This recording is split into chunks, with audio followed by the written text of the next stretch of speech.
তো হে ভিউয়ার্স, কেমন আছেন সবাই? আশা করব সবাই ভালো আছেন। তো আজকে আমরা এক্সপ্লেন করছি if I were rich man মুভিটা। আর এই মুভিটা বানানো হয়েছে খুবই ইন্টারেস্টিং একটা গল্প নিয়ে। একবার চিন্তা করুন, আপনার লাইফটা যদি পুরোপুরি চেঞ্জ হয়ে আপনি একজন কোটিপতি হয়ে যান, তাহলে ব্যাপারটা কেমন হবে? যার মানে বুঝতেই পারছেন, ভিডিওটা শেষ পর্যন্ত দেখতে হবে, আর নয়তোবা অনেক কিছুই মিস করে ফেলবেন। তো চলুন কথা না বাড়িয়ে শুরু করি আজকের ভিডিও। তো এই গল্পের শুরুতে আমরা দেখতে পারি স্যান্টি নামের একটা লোককে, যে কিনা তার ব্যানের মধ্যে ঘুমিয়েছিল। তবে তখনই বেগোনা নামের একটা পুলিশ অফিসার এখানে চলে আসে আর তাকে ব্যানটা এখানে পার্ক করার জন্য জরিমানা করে সে এখান থেকে ব্যানটা নিয়ে চলে যাওয়ার জন্য বলে। আর এরপরে যখন স্যান্টি তার কাজে যায় তখন সে সেখানেও দেরি করে ফেলে। এই জন্য তার বস রোমুলো তার পাওনা টাকাগুলো তাকে দিয়ে আজকেই তাকে জব থেকে বের করে দেয়। তবে যাওয়ার আগে পানিশমেন্ট স্বরূপ তাকে জাহাজের বাথরুমগুলোও পরিষ্কার করতে হয়। আর এরপরে যখন স্যান্টি সেখান থেকে বেরিয়ে অন্য একটা জায়গায় যাওয়ার ট্রাই করে, তখন রাস্তায় তার গাড়ির মধ্যে পেট্রোলও শেষ হয়ে যায়। এই জন্য স্যান্টি একটা বোতল নিয়ে কোনো রকমে চলে আসে একটা পেট্রোল পাম্পে, যেখানে তার বন্ধু পেট্রো জব করত। এখানে যখন স্যান্টি পেট্রোর সাথে কথাবার্তা বলছিল, তখন এই কথাবার্তার মধ্যে আমরা জানতে পারি যে আজকে তার ওয়াইফ মেটির সাথে তার ডিভোর্স হতে যাচ্ছে। তবে যখন সে মেটির সাথে ডিভোর্স করার জন্য লয়ারের কাছে যায়, তখন লয়ার তাদের দুজনকে বুঝিয়ে বলার ট্রাই করে যে যদি তোমরা একে অপরকে ডিভোর্স দিয়ে দাও, তাহলে তোমাদের সম্পত্তি পুরোপুরি অর্ধেক হয়ে যাবে। এখন এগুলো শোনার পরেও মেটি বলে যে আমার কিছু যায় আসে না, আমি যে কোনো মূল্যে যত দ্রুত ডিভোর্স চাই। তবে লয়ার তাকে বলে যে এটার জন্য একটু সময় তো লাগবেই, এত তাড়াহুড়া করে তো আর লাভ নেই। এখন যখন সেখান থেকে বেরিয়ে স্যান্টি রাস্তা দিয়ে যাচ্ছিল, তখনই লটারি বিক্রেতা একটা মহিলা তাকে ডাক দেয়। আর স্যান্টিও তার সঙ্গে কথাবার্তা বলে মজা করতে করতে একটা লটারি কিনে ফেলে।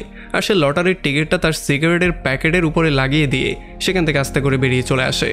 তো এরপরে সেদিন সন্ধ্যাবেলায় স্যান্টি চলে আসে তার কলেজের রিইউনিয়ন পার্টিতে। এখানে এসে সে তার বন্ধু প্যাট্রো আর মার্কাসের সাথে মিট করে। তবে তখন স্যান্টি দূর থেকে দেখতে পারে যে তার ওয়াইফ ম্যাটি মারিও নামের একটা লোকের সাথে হেসে হেসে কথা বলছে। এই জিনিসটা দেখার পরে তার একটু জ্বলন হয়। এই জন্য সে গিয়ে যখন তাকে জিজ্ঞেস করে, তখন মারিও তাকে সরাসরি বলে দেয় যে আমি যেই সুপার মার্কেটে জব করি সেই সুপার মার্কেটের মালিক হচ্ছে গিয়ে মারিও। আর এটা শুনে স্যান্টির মনটা আরও একটু খারাপ হয়ে যায়। এই জন্য সে দ্রুত সেখান থেকে চলে আসে তার বন্ধুদের কাছে।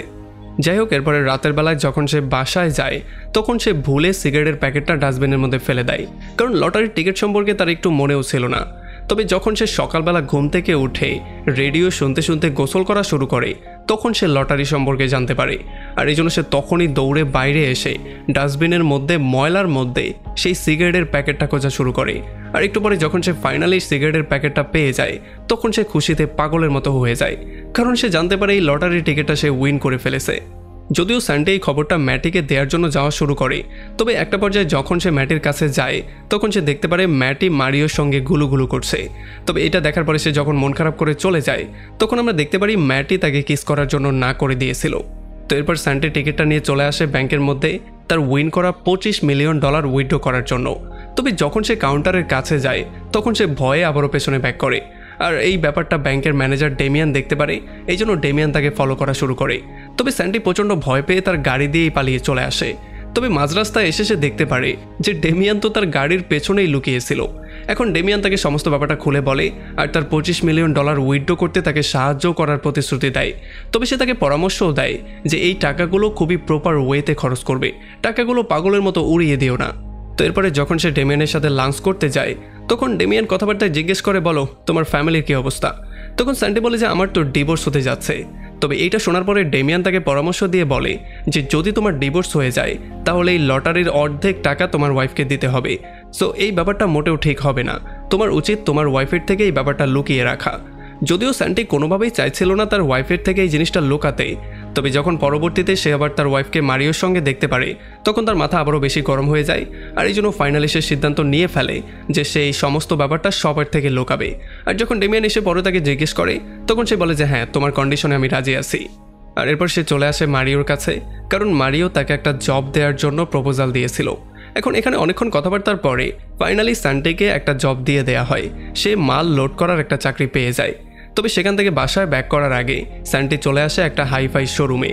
এখানে সে তার লটারির উইন করার টাকাগুলো দিয়ে খুবই দামি দামি জামা কাপড় জিনিসপত্র কিনে সেগুলো নিয়ে বাসায় ব্যাক করে, আর সেগুলো ঘরের মধ্যে বিভিন্ন জায়গায় লুকিয়ে দেয়।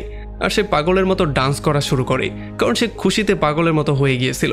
তবে দুর্ভাগ্যবশত তখনই সেখানে তার ওয়াইফ চলে আসে, আর তার ওয়াইফকে দেখার পরে সে তার দামি জামা কাপড় আর ঘড়িটাকে লুকানোর ট্রাই করছিল।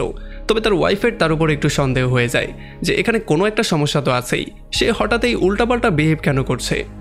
তো এরপরে সেদিন সন্ধ্যাবেলায় স্যান্টি চলে আসে একটা খুবই বড় রেস্টুরেন্টে। এখানে যখন সে খাবার দাবার খাচ্ছিল তখন এখানে সে ক্রিস্টিনা নামের একটা মেয়েকে দেখতে পারে, যে মেয়েটা খুবই সুন্দর ছিল। আর যখন তাদের দুজনের একে অন্যের উপরে নজর পড়ে তখন তারা একে অন্যকে দেখে একটা মুচকি হাসি দেয়।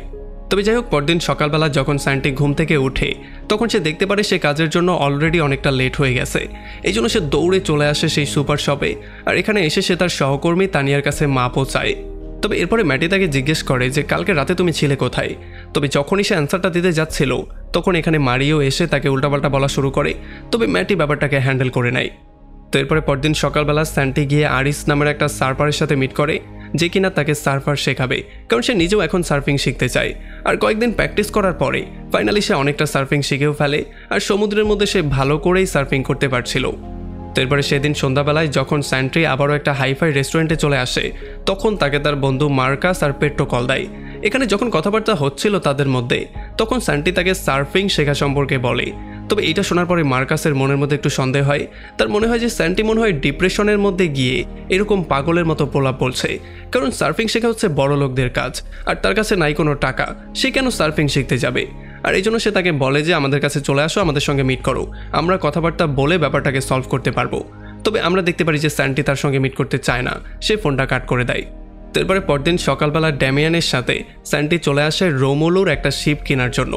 এখানে রোমুলু যখন তাকে দেখতে পারে তখন সে তো পুরোপুরি শকড হয়ে যায়, কারণ সে বিশ্বাসই করতে পারছিল না যে 2 দিন আগে যেই লোকটাকে আমি জব থেকে বের করে দিয়েছিলাম সেই আজকে আমার মালিক হয়ে গেছে। যাই হোক, এখানে স্যান্টি তেমন কোনো কথাবার্তা না বলে রোমুলুর থেকে শিপগুলো কিনে তাকে দিয়েই এখানের বাথরুমগুলো পরিষ্কার করায়। যাই হোক, এরপর যখন স্যান্টি আর ডেমিয়ান দুজনে পরামর্শ করছিল যে এখন তারা নতুন কি কিনতে পারে তখনই তাদের সামনে চলে আসে মার্কাস আর পেট্রো।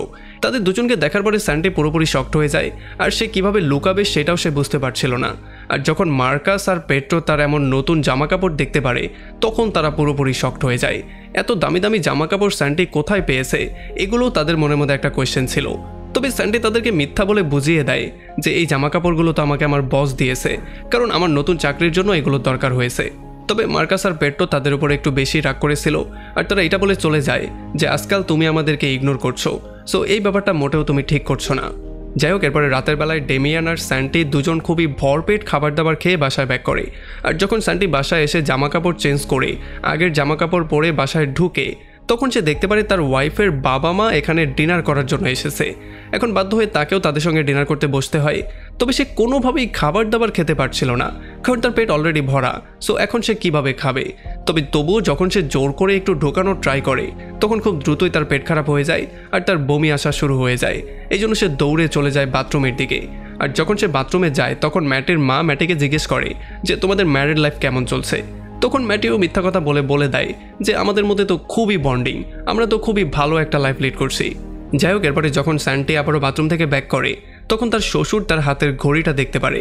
এই ঘড়িটা দেখার পরে সে জিজ্ঞেস করে যে এই ঘড়িটার দাম কত। তখন স্যান্টি দ্রুত ঘড়িটাকে লুকিয়ে ফেলে, আর সে বলে যে এটা অরিজিনাল কোনো ঘড়ি না, এটা তো ডুপ্লিকেট একটা ঘড়ি, এটা খুবই সস্তা একটা ঘড়ি। তবে তার শ্বশুর বলে দেখতে তো খুবই সুন্দর লাগছে, মনে হচ্ছে অরিজিনালের মতোই, আমার জন্য একটা নিয়ে এসো। আর তখনই তার ফোনের মধ্যে রিং বাজা শুরু হয়ে যায়। তবে সে তার দামি ফোনটা বের করে কলটা পিকই করতে ভয় পাচ্ছিল। আর যখন ম্যাটি তাকে বারবার করে বলছিল কলটা পিক করার জন্য তখন সে কথায় বলে দেয় যে আমরা দুজন তো ডিভোর্স নিতে যাচ্ছি, সো তুমি আমার লাইফের মধ্যে এত ইন্টারফেয়ার কেন করছো। আর এগুলো শোনার পরে তার বাবা মা পুরোপুরি শকড হয়ে যায়। তবে এখানে একটা ঝামেলা পাকিয়ে দিয়ে স্যান্টি যখন বাইরে বেরিয়ে চলে আসে তখন রাস্তায় সে দেখতে পারে তার 2 বন্ধু পেট্রো আর মার্কাস সস্তা একটা বারে বসে সস্তা মদ খাচ্ছে। এটা দেখার পরে তার খুবই খারাপ লাগে, কারণ সে এত টাকার মালিক হয়েও কোনোভাবেই তার কোনো বন্ধুবান্ধব আত্মীয় স্বজনের পেছনে খরচ করতে পারছে না। আর এরপর যখন সে হোটেলে বসে বসে তার দামি দামি গ্যাজেট নিয়ে খেলাধুলা করছিল তখন সে খুবই একাকিত্ব বোধ করছিল। আসলে তার কাছে যদিও অনেক টাকা আছে তবে তার সঙ্গ দেওয়ার মতো কেউ নেই। এই জন্য তার মাথায় একটা বুদ্ধি চলে আসে, আর সে ড্যামিয়ানকে কল দিয়ে খুবই গুরুত্বপূর্ণ একটা গোপন প্ল্যানিং সম্পর্কে বলে। আর এরপরে পরদিন সকালবেলা যখন পেট্রো পেট্রোল পাম্পে দাঁড়িয়েছিল তখন তার সঙ্গে মিট করতে একটা খুবই সুন্দর মহিলা আসে। আর এই মহিলা এসে তার রূপের অনেক প্রশংসা করে আর তাকে মডেলিং করার একটা অফার দেয়। আর এই খবরটা পাওয়ার পরে সে দ্রুত চলে আসে তার বন্ধু মার্কাসের কাছে আর এখানে এসে তার সঙ্গে সমস্ত ব্যাপারটা শেয়ার করে। তবে তখনই এখানে স্যান্টি চলে আসে, যে কিনা এসে অন্য একটা চেয়ারে বসে। তবে তার বন্ধুরা তাকে ডেকে তাদের কাছে নিয়ে আসে আর এরপরে পেট্রো যে মডেলিংয়ের অফার পেয়েছে সেই খবরটা তার সঙ্গে শেয়ার করে। তবে তারা দেখতে পারে যে স্যান্টি অত বেশি সারপ্রাইজ হয় না, এত বড় একটা নিউজেও সে এত বড় রিয়াকশন দেয় না। আর এরপরে যখন মার্কাস তার বাসায় ব্যাক করে তখন আমরা দেখতে পারি মার্কাস একাই তার দুইটা ছোট ছোট বাচ্চাকে হ্যান্ডেল করছিল আর এটা করতে তার খুবই ডিফিকাল্টি ফেস করতে হচ্ছিল। আর তখনই এখানে তার ওয়াইফ চলে আসে আর তার ওয়াইফ এসে তাকে একটা গুড নিউজ দিয়ে বলে যে তোমার দূরসম্পর্কের একটা চাচা, মানে অনেক অনেক দূরসম্পর্কের একটা চাচা তোমার জন্য অনেকগুলো জমি আর অনেকগুলো টাকা রেখে গিয়েছিল। আর এরপরে যখন ড্যামিয়ান আর স্যান্টি এই ব্যাপারগুলো নিয়ে কথাবার্তা বলে তখন আমরা জানতে পারি যে আসলে এই সমস্ত ব্যাপারগুলোর পেছনে তাদের দুজনেরই হাত আছে। এখন এখানে যখন তারা কথাবার্তায় বলছিল তখনই হঠাৎই স্যান্টি দেখতে পারে মারিওকে। আর মারিওকে দেখার পরে সে যখন ড্যামিয়ানকে তার সম্পর্কে জিজ্ঞেস করে তখন ড্যামিয়ান বলে যে এই লোকটা হচ্ছে বড় একটা হারামি। আসলে এই লোকটা তো ব্যাংক থেকে লোন নেওয়ার একটা নাটক করছে, সে তো আসলে সুপারমার্কেটটাকে বিক্রিই করতে চায়। তবে এই জন্য যেহেতু অনেকগুলো মানুষের চাকরি চলে যাবে এই জন্য সে এমন একটা নাটক করছে যেন সবার সামনে শো করতে পারে যে দেখো আমি কিন্তু সুপারমার্কেটটা টিকিয়ে রাখার অনেক ট্রাই করছি, তবে আমাকে দিয়ে কোনোভাবেই হচ্ছে না। আর তখনই মারিও স্যান্টিকে দেখতে পারে আর এই জন্য সে তার কাছে এসে জিজ্ঞেস করে যে তুই এখন এখানে করছিসটা কি, তোর না এখন ডিউটি টাইম? আর তখন স্যান্টিও বলে যে হ্যাঁ আমি তো ভুলেই গিয়েছিলাম, আমি তার সঙ্গে একটু মিট করতে এসেছিলাম। আর এরপরে সে দ্রুত চলে আসে তার সুপারমার্কেটে। তো এরপরে যখন তারা সুপারমার্কেটে ছিল তখন ম্যাটের কাছে তানিয়া জিজ্ঞেস করে যে আসলেই কি সুপারমার্কেটটা সেল হয়ে যাবে? তখন তানিয়া বলে যে না, এগুলো সবই মিথ্যা কথা, সুপারমার্কেট কোনোভাবেই সেল হবে না, মারিও এটাকে কোনোভাবেই সেভ করে ফেলবে। তবে স্যান্টি ম্যাটিকে বোঝানোর ট্রাই করে যে মারিও আসলে একটা নাটক করছে, সে আসলে সুপারমার্কেটটা যে কোনো সময় সেল করে দিবে। তবে তখন এখানে মারিও চলে আসে আর সে এসে ম্যাটিকে ইনফর্ম করে বলে দেয় যে আজকে আমি সকালবেলা তাকে গল্ফ খেলতে দেখতে পেয়েছিলাম। আর এটা শোনার পরে ম্যাটি প্রচণ্ড রাগ হয়ে যায়, কারণ সে ঘরের মধ্যে 2টা পয়সা খরচ করে না আর বাইরে গিয়ে সে গল্ফ খেলে, নবাবির শখ। তারপরে যখন স্যান্টি মন খারাপ করে সুপারমার্কেট থেকে বেরিয়ে আসে তখন সে দেখতে পায় তার বন্ধু মার্কাস আর পেট্রো খুবই চকচকা একটা নতুন গাড়ি নিয়ে তাদের সামনে হাজির হয় আর তাকে গাড়িতে উঠিয়ে তারা বেরিয়ে পড়ে একটা লং ড্রাইভে। এখন এখানে যাওয়ার সময় যখন তারা কথাবার্তা বলছিল তখন স্যান্টির এই ব্যাপারটা একেবারেই ভালো লাগে না যে মার্কাস এই টাকাগুলো দিয়ে তার ফ্যামিলির প্রয়োজন না মিটিয়ে সে এই সমস্ত জিনিসগুলো করে নিজের টাকাগুলো খরচ করছে। তবে এগুলো শোনার পরে মার্কাস প্রচণ্ড রাগ করে, সে বলে যে তোর বাপে কি টাকা দিয়েছে আমাকে? আমার টাকা আমি যেভাবে খরচ করব, আমার টাকা আমি গাড়ি কিনবো না কি কিনবো সেটা তোকে বলতে হবে। তবে তখন রাগ হয়ে স্যান্টিও বলে দেয় যে এই টাকাগুলো আমার টাকা, এই যে গাড়িটা কিনেছিস এটা আমার টাকা দিয়ে কিনেছিস। তবে এই কথাগুলো তারা কেউই বিশ্বাস করতে চায় না, কারণ স্যান্টি নিজেই হচ্ছে ফকির, একটা গাড়ি কেনার টাকা সে আরেকজনকে দান করবে, এইটা কিভাবে সম্ভব? আর একটু পরে মার্কাসও এই গাড়িটাকে কন্ট্রোল করতে পারে না আর এই জন্য তারা একটা পাহাড় থেকে পানির মধ্যে সোজা গিয়ে পড়ে। আর এরপর যখন কোনো রকমে তারা সমুদ্র থেকে বাইরে বেরিয়ে আসার ট্রাই করছিল তখন স্যান্টিও প্রচণ্ড ভয় পেয়ে চিৎকার করে তার লটারি সম্পর্কে তাদের সবাইকে বলে দেয়। যাই হোক, এরপরে যখন তারা কোনো রকমে সেখান থেকে সেভ হয়ে বাসায় ব্যাক করে তখন স্যান্টি দেখতে পারে তার ওয়াইফকে মারিও কল দিয়েছে। এই জন্য সে প্রচণ্ড রাগ করে সে নিজেও ক্রিস্টিনকে কল দেয় আর এরপর তারা দুজন মিলে সেই রাতের ডেটে চলে যায়।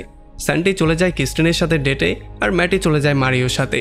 এখানে তারা দুজন সব কিছুই করে, তবে তাদের দুজনের কেউই স্যাটিসফাই হয় না। আর এরপরে যখন তারা বাসায় ব্যাক করে তখন তারা দুজন একই সময়ে বাসায় ব্যাক করে আর তারা দুজনেই একে অন্যের সামনে এমন করে নাটক করে যেন আজকের রাতটা ছিল তাদের জীবনের বেস্ট রাত, মানে আজকের রাতে সব কিছু পেয়েছে তারা। আর এরপরে পরদিন সকালবেলা ম্যাটিকে কল দিয়ে মারিও দ্রুত সুপারমার্কেট আসতে বলে। আর যখন সে সুপারমার্কেটে আসে তখন মারিও তাদের সবার সামনে অ্যানাউন্স করে বলে দেয় যে এই মার্কেটটা খুব দ্রুতই বন্ধ হতে যাচ্ছে। সে মিথ্যা কথা বলে দেয় যে আমি অনেক ট্রাই করেছিলাম মার্কেটটাকে টিকিয়ে রাখতে, তবে আসলে আমাকে দিয়ে হয়নি। আর এই ব্যাপারগুলো শোনার পরে ম্যাটের মনটা খুবই খারাপ হয়ে যায়। তবে স্যান্টি তখন তার মনটাকে ভালো করার জন্য তাকে ডিনারের জন্য একটা অফার দেয়। আর যখন এরপরে সে বাসায় ব্যাক করে ততক্ষণে স্যান্টি সমস্ত রুমটা পুরো চকচকা করে ফেলেছে, সমস্ত জায়গায় হোটেলের একটা ভাইব দিয়েছে আর ম্যাটির পছন্দের যেই খাবারটা সেইটাও সে এখানে রেডি করে রেখেছে। তারপরে এখানে কথাবার্তা বলার সময় স্যান্টি একটু ইমোশনাল হয়ে তাকে বলে দেয় যে আসলে আমি বিশ্বাসই করতে পারছি না যে আমরা ডিভোর্স নিচ্ছি। আর এগুলো শোনার পরে ম্যাটেরও মনে হয় যে হ্যাঁ, ভুল তো আমরা দুজনেই করেছিলাম, আমরা দুজনে একে অন্যের কাছে মাপ চাইলেই হয়ে যেত। আর এই জন্য তারা এখন একে অন্যের কাছে মাপ চায় আর এখানে ফাইনালি তারা কিস করে ফেলে। আর এরপরে স্যান্টি হ্যাপিলি তাকে তার লটারি সম্পর্কে সমস্ত ব্যাপারটা বলে দেয়। তবে ম্যাটি এগুলো বিশ্বাসই করতে চাইছিল না, সে মনে করছিল যে স্যান্টি হয়তোবা তার সঙ্গে সিরিয়াস মোমেন্টেও মজা করছে, এই জন্য সে রাগ হয়ে ঘর থেকেই বেরিয়ে চলে আসে। তবে তখন স্যান্টি ম্যাটিকে স্পেশাল একটা রুমের মধ্যে নিয়ে আসে যেখানে সে সেই দামি দামি জিনিসগুলোকে লুকিয়েছিল। আর এগুলো দেখার পরে ম্যাটিও পুরোপুরি শকড হয়ে যায়। তবে সে তাকে জিজ্ঞেস করে যে এতদিন পর্যন্ত তুমি এগুলো আমাকে কেন বলনি। তবে স্যান্টি কথাটাকে পুরোপুরি ঘুরিয়ে পেঁচিয়ে কোনো রকমে তাকে কনভিন্স করে ফেলে। তারপরে পরদিন সন্ধ্যাবেলায় স্যান্টি আর মার্কস চলে আসে পেড্রোর মডেলিং শো দেখার জন্য। তবে যখন এখানে সে মডেলিং করছিল তখন কেউই তাকে পছন্দ করছিল না, সবাই তাকে নিয়ে হাসাহাসি করছিল। এই জন্য বেচারা পেড্রোর প্রচণ্ড মন খারাপ হয়ে যায় আর সে আবারও তার ফ্রেন্ডের কাছে ব্যাক করে। আর এরপরে পেড্রো আর মার্কাস মিলে স্যান্টির উপরেই দোষারোপ করা শুরু করে যে তুমিই আমাদের জীবনটাকে নষ্ট করে দিয়েছো। আর এগুলো শোনার পরে বেচারা স্যান্টিও পুরোপুরি শকড হয়ে যায়। সে চিন্তা করে আমি লাইফ বরবাদ করে দিয়েছি কিভাবে? তোদেরকে টাকা দিয়ে কি তোদের লাইফ আমি নষ্ট করে দিলাম? আর এরপরে পরদিন সকালবেলা স্যান্টি ড্যামিয়ানকে কল দেয় আর তার হিসাব নিকেশ সমস্ত ব্যাপারগুলো বুঝে নিয়ে তারা আর কখনো মিট না করার প্রমিস করে। আর এদিকে আমরা দেখতে পারি ম্যাটের বান্ধবী লরেন স্যান্টির উপরে কেস করার জন্য বলে যাতে করে তার অর্ধেক টাকা সে পেয়ে যায়। আসলে সমস্ত সংসার ভাঙার পেছনে আমার মনে হয় মেয়েদের বান্ধবীরাই দায়ী। তারা এমন এমন কিছু পরামর্শ দেয় যেগুলো আসলে হজম করার মতো না। তবে যাই হোক, তখন ম্যাটি একটু চিন্তার মধ্যে পড়ে যায়। তবে তখন সে দেখতে পারে যে স্যান্টি তো নিজেই ইচ্ছা করে তার অর্ধেক টাকা তার ব্যাঙ্ক অ্যাকাউন্টে পাঠিয়ে দিয়েছে। আর তখন তার কাছে ডিভোর্সের পেপারগুলোও চলে আসে। আর এগুলো নিয়ে চিন্তাভাবনা করে ফাইনালি ম্যাটি বুঝতে পারে যে না, সে তাকে ডিভোর্স দিবে না, সে এখনও তাকে ভালোবাসে। আর তখন ম্যাটির কাছে একটা কল চলে আসে আর সে জানতে পারে সেই সুপার মার্কেটটা বন্ধ হচ্ছে না, সেটা আবারও রিওপেন হচ্ছে। এই জন্য সে দৌড়ে চলে আসে সুপার মার্কেটে। আর এখানে আসার পরে তানিয়া তাকে বলে যে কেউ একজন এই পুরো সুপার মার্কেটটাকে কিনে নিয়েছে, যার মানে এখন আর এই মার্কেটটা বন্ধ হচ্ছে না আর আমাদের চাকরিগুলোও যাচ্ছে না। আর যখন ম্যাটি এই খুশির খবরটা মারিওকে দেওয়ার জন্য যায় তখন সে জানতে পারে যে মারিওই হচ্ছে গিয়ে সেই কালপিট যে কিনা এই সুপার মার্কেটটাকে সেল করতে চাচ্ছিল।